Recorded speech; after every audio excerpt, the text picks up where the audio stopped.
Welcome. I'm Priya Chakraborty and my colleague is Anil Agrawal. Today, we're jumping straight into a wealth building talk, gold investment for beginners in India. After all, gold is like planting tulsi, steady, sacred. Gold. Yeah.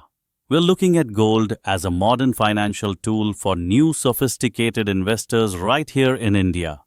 And here's something that really caught my eye, sort of sets the scene. Your dadi, she was right. True. Over the last 10 years, gold yielded an 11 to 12% average return yearly. So, we want to look beyond gold just being for weddings or Diwali, etc. Our goal today is to show you how to use newer methods like digital gold, paper gold, even government bonds to successfully weave gold into your portfolio. Okay, so when you boil it down, the data shows gold playing four really critical roles. It's why so many experts say it's almost a must-have asset. Firstly, it's a fantastic inflation hedge. Simple idea. When the cost of living goes up, when inflation is biting, Secondly, it's the classic safe haven. Think economic shocks, geopolitical crisis, serious market volatility, etc. and that stability aspect is really interesting. Gold investments, bats like Dhoni, steady in a crisis. Nice one. And if they do dip, often the recovery is usually pretty quick, like within a quarter since gold isn't anchored to governments or markets. Gold is gold. Recognize security globally.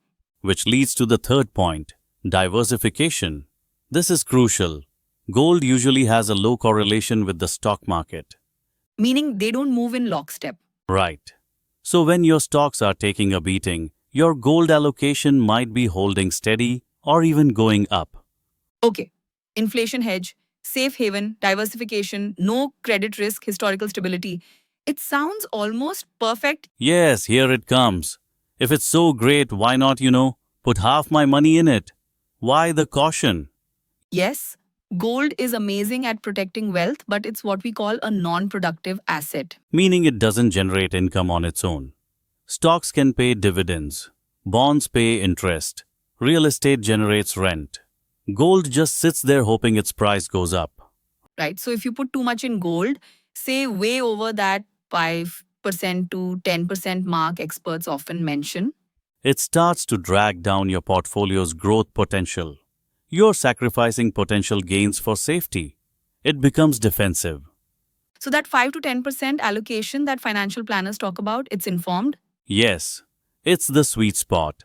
Enough to get meaningful protection and diversification, but not so much that it seriously holds back long-term growth. Got it. Balancing act. Okay, let's shift gears then. Traditional versus modern ways to invest. Where do people start? Usually the starting point, especially culturally in India, is physical gold, coins, bars, maybe jewelry. Right. And if you are going that route, the absolute must do is look for the BS hallmark, correct? But here's the big warning sign, and I think a lot of people, particularly here in India, miss this. Gold jewelry as an investment is questionable. Those artistry charges, they kill your profit. We are talking around 8% to 35% extra cost just for jewelry crafting. I had a cousin who sold some Diwali jewelry. After the buyer deducted artistry costs, her actual profit on the gold value was shunya. A common story. Because when you sell it back, the jeweler only pays for the gold content, not the artistry. Okay. So, rule 1, jewelry is a no for the serious investor. Yes. And beyond the cost, you have the whole logistical side of physical gold. Where do you store it safely? Right? The hassle, bank locker fees, insurance, or just the worry of keeping it at home. It all adds up. And this hassle factor, combined with the desire for transparency and convenience, is why smart money has increasingly shifted towards the modern options: paper gold, digital gold. They offer transparency, safety, ease of use. They've really gained ground. What's the gold standard in India now? Probably the gold standard in terms of safety, especially in India, would be government-backed sovereign gold bonds, or SGBs. Issued directly by the Reserve Bank of India. So, yes, backed by the government, you really can't get safer than that. So, how do you get hold of physical gold? You buy them denominated in grams of gold minimums, the standard unit of investment for purchase. And the advantages here seem huge actually. I saw three big ones. Lay them out. One, you get a fixed interest rate every year, 2.5% on your initial investment amount paid semi-annual. 2. You still get the upside if the price of gold itself appreciates. It's like eating your mawa cake and having it. And 3, and this seems like the killer feature for Indian investors, that capital gains are tax-free if you hold them until maturity, which is 8 years. Okay, hold on. If SGBs are tax-free at maturity and they pay 2.5% interest along the way, why would anyone even consider a gold ETF, which is taxable and pays no interest? Liquidity of ETFs versus SGBs lock-in. That's the trade-off. Right. The maturity period. How long is it? It's an 8-year term or tenor. Now, there is an option to exit prematurely after the 5th year on specific dates. It's restrictive, but it makes SGBs fantastic. Arguably the lowest cost and highest security option, but only for investors who are certain they won't need that money for at least 5, ideally 8 years. Long-term players only, basically. Do you need a demat account for SGBs? Yes, typically you need a demat account or electronic wallet, though they can sometimes be held as certificates too, but demat is standard. Okay, so SGBs, super safe, interest-paying, tax-free, gains at maturity, but illiquid. What's the alternative for someone who needs more flexibility? That brings us neatly to gold ETFs, exchange-traded funds. These are more like stocks. Best to think of them as units that represent actual physical gold, but they trade on the stock exchanges just like any shares. So if you're already comfortable buying and selling stocks, then ETFs are probably your easiest and most logical step into gold. ETFs are highly liquid, buy or sell anytime during trading hours. They're cost-efficient, have low expense ratios, and you get pure gold exposure without any storage worries. That's how gold ETFs work. If you hold for less than 3 years, it's short-term capital gains taxed at your regular income tax slab rate. If you hold for more than 3 years, it's long-term capital gains. You get the benefit of indexation, which adjusts your purchase price for inflation, reducing the taxable gain. Okay, so ETFs, highly liquid, easy for stock investors, low cost but taxable gains. What else is there? Option 3 is gold mutual funds. How are these different from ETFs? I thought mutual funds invested in assets. They do. Gold mutual funds invest in gold ETFs only. Basically, there are funds of funds.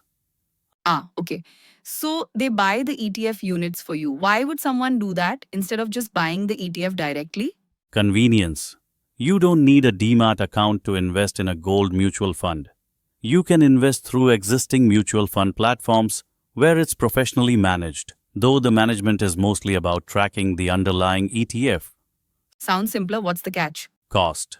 You're paying for that convenience and management layer. Gold mutual funds have higher expense ratios than buying the ETF directly, typically in the range of, say, 1% to 1.5% per year, whereas direct gold ETFs might be much lower, maybe 0.5% or even less. So you pay extra for not needing a demat makes sense. Medium cost option then.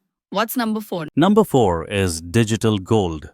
This one's become quite popular, especially with fintech platforms. Digital gold sounds modern. How does it work? You buy gold, often in very small increments, through an app or a website. Sometimes you can start with literally just 1 rupee. 1 rupee, seriously? Yep, fractional buying is a big appeal. The platform provider then notionally allocates physical gold to you, which they state is stored in secure vaults. Okay. And no demand needed here either? Correct. No demat required. It makes the entry barrier incredibly low. So who is this best for? Absolute beginners? Absolutely. Perfect for someone just wanting to dip their toes in, test the waters with really small amounts, or accumulate gold bit by bit without hassle. But are there downsides, fees, regulation? Good questions. First, yes, there can be platform fees, storage fees, or holding charges, especially if you hold the digital gold for a long time without converting it or selling. So could get expensive over time? Potentially, yes. You need to read the fine print. Second, and this is important, regulation. How so? Unlike SGBs backed by the RBI or ETF SMFs regulated by SEBI, digital gold platforms are often run by private companies, maybe NBFCs or commodity traders. The regulatory oversight isn't quite the same structured safety net. Okay, something to be aware of, less direct regulatory protection. Exactly. It's convenient, flexible, great for starting small, but check the costs and understand the platform's backing. Okay, so SGBs, ETFs, mutual funds, digital gold, that covers the main routes for most beginners. Those are the four core ones, yes. We'll briefly mention gold futures for completeness, although we shan't discuss it further because it's too risky for beginners. Definitely. This is for experienced traders. It involves contracts, betting on the future price of gold, usually using leverage. It requires active management, constant attention, understanding global factors like US interest rates. Gold futures for full-time experts only. Beginners should avoid. Okay, so now that everyone knows the ways to invest, let's talk strategy. Some key do's and don'ts. The first big mistake people make, Trying to time the market, thinking they can predict exactly when gold prices will go up or down. the classic investment trap, futile, right? Pretty much. Nobody consistently gets it right. So instead of trying to guess the peaks and troughs, invest systematically. Use SIPs, systematic investment plans. Dollar cost averaging. Exactly. DCA. By investing a fixed amount regularly, say monthly, you automatically buy more grams when the price is low and fewer grams when the price is high. Discipline over prediction. Good advice. What's the second big don't? Don't over allocate. Remember that 5 to 10% guideline? Stick to it. Gold is for protection and diversification. Letting it dominate your portfolio, going to 20, 30% or more, starts hurting your overall growth potential. Don't let fear drive you to overdo the safety asset. And number 3, Don't panic sell. This sounds obvious, but it's critical. because gold's primary role is to perform well, or at least hold its value during crises and market downturns. So, when should you sell gold, if ever? Just rebalancing. Mostly rebalancing. If gold has a massive run-up and suddenly becomes, say, 15% of your portfolio instead of your target 10%, then you trim it back down to 10% and reallocate that profit into other assets that might be lagging. Now, let's circle back quickly to costs and taxes. These seem like major decision drivers, especially between SGBs and ETFs. Absolutely huge in India. So quick recap. SGBs are tax-free on maturity gains after 8 years. That's the winner there. ETFs and gold mutual funds gains are taxable, short term under 3 years at your slab rate. And long-term over 3 years, at around 20% after indexation. Digital gold is taxed similarly to physical gold or ETFs, depending on the holding period. Gains are taxable.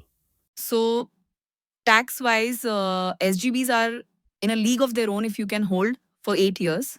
Unquestionably. But you need to factor in all costs. Like what? Expense ratios for the ETFs and mutual funds. Platform or storage fees for digital gold. Even GST applies differently to jewelry versus baht coins if you go physical. And maybe DMart account charges. Look at your total cost of ownership, not just the headline fees. Always. And align it with your liquidity needs. Right. How quickly might you need the cash? If you need quick access, ETFs and potentially digital gold offer the fastest route to selling and getting funds. Whereas SGBs are locked in for at least 5 years, possibly 8. Correct. So your personal time horizon is absolutely critical in choosing the right vehicle. Okay. That brings it all together nicely. Strategy, options, costs, taxes, liquidity.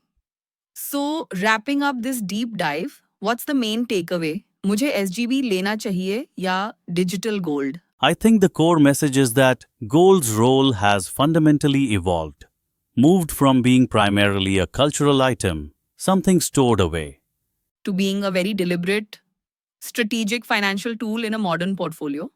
exactly, And the best way to access it is generally through more modern, transparent, convenient formats, paper and digital gold. It's 2025 after all. Which leads us to the final thought, the provocative question for you, the listener, to ponder. Okay, let's hear it. Given your own financial situation, your goals, your need for access to your money, which is actually more valuable to you right now? Is it the maximum security and the tax-free guarantee of the SGB, even with a long lock-in? Or is it the immediate liquidity and trading flexibility you get with something like a gold ETF, even though you'll pay taxes on the gains? Security versus flexibility. Which lever do you need to pull hardest today? That really crystallizes the choice, doesn't it? Food for thought. Thank you to our listeners and good luck on your wealth building journey. Please share, like, comment, clip, and subscribe. I'm Anil. Bye.